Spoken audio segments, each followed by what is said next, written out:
Jilani news میں خوش آمدید کہتے ہیں۔ ناظرین، آج ہم بات کریں گے اسلام آباد کی ڈسٹرکٹ کورٹ میں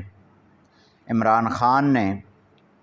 خواجہ آصف کے خلاف جو ہرجانے کا دعویٰ کیا ہے اس پر بات کریں گے، اور دوسرا جو عمران خان کے خلاف غداری کا، دہشت گردی کا جو مقدمہ درج کیا گیا ہے اس پر بات کریں گے۔ آج ایڈیشنل سیشن جج اسلام آباد عدنان خان کی عدالت میں کیس زیر سماعت تھا، جس میں عمران خان نے خواجہ آصف جو PMLN کے لیڈر ہیں اور وفاقی وزیر ہیں، ان کے خلاف 10 ارب روپے کا ہرجانے کا دعویٰ دائر کر رکھا ہے۔ آج جب پروسیڈنگ شروع ہوئیں تو عمران خان کے جو وکیل ہیں انہوں نے استدعا کی کہ جو ہے وہ کیس کو التوا کیا جائے، ایڈجرمنٹ مانگی، جس پر معزز عدالت نے یہ کہا کہ اس سے پہلے بھی متعدد بار جو ہے وہ آپ تاریخیں لے چکے ہیں، لہذا آج کیس پروسیڈ ہوگا، جس پر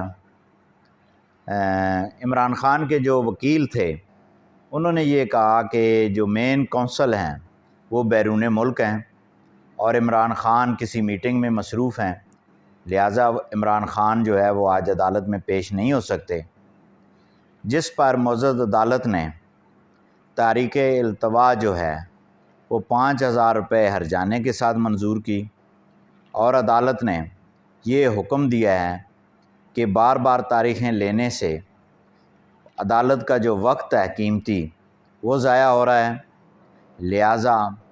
آج کی ڈیٹ 5000 روپے ہرجانے کے ساتھ ایڈجرن کی جاتی ہے، اور نیکسٹ تاریخ پہ لازمی جو ہے وہ آپ اپنی ایویڈنس لے کر آئیں۔ دوسرا جو کیس ہے جو عمران خان نے ایک سیاسی جلسے کے اندر IG اسلام آباد اور Zeba Chaudhry additional district and session جج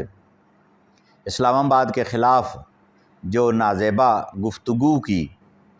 اس کے بارے میں جو علاقہ مجسٹریٹ ہیں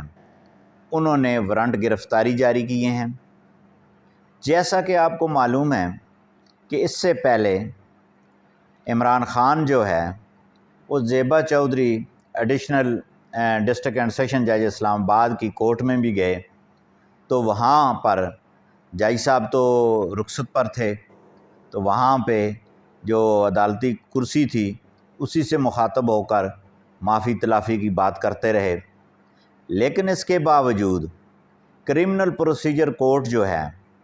وہ یہ کہتا ہے کہ اگر ایک ملزم نے ضمانت کرا لی ہے یا وہ مقررہ تاریخ پر اس مقدمے میں پیش نہیں ہوگا تو اس کے وارنٹ گرفتاری جو ہے وہ عدالت جاری کرتی ہے، اور یہ جو مقدمہ تھا تھانہ مارگلہ میں درج کیا گیا، جس میں دہشت گردی کی سیکشن تو وہ حذف کر دی گئی، لیکن 506، 504، 188، 189 تعزیرات پاکستان کے جو دفعات ہیں ان کا مقدمہ باقی ہے۔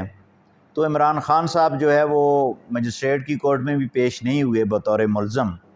تو آج جو علاقہ مجسٹریٹ صاحب تھے انہوں نے وارنٹ گرفتاری کا آرڈر کر دیا ہے۔ جن دوستوں نے میرا چینل ابھی تک سبسکرائب نہیں کیا ان سے گزارش ہے کہ وہ جلدی سے سبسکرائب کریں، لائک کریں، شیئر کریں اور کمنٹس کریں۔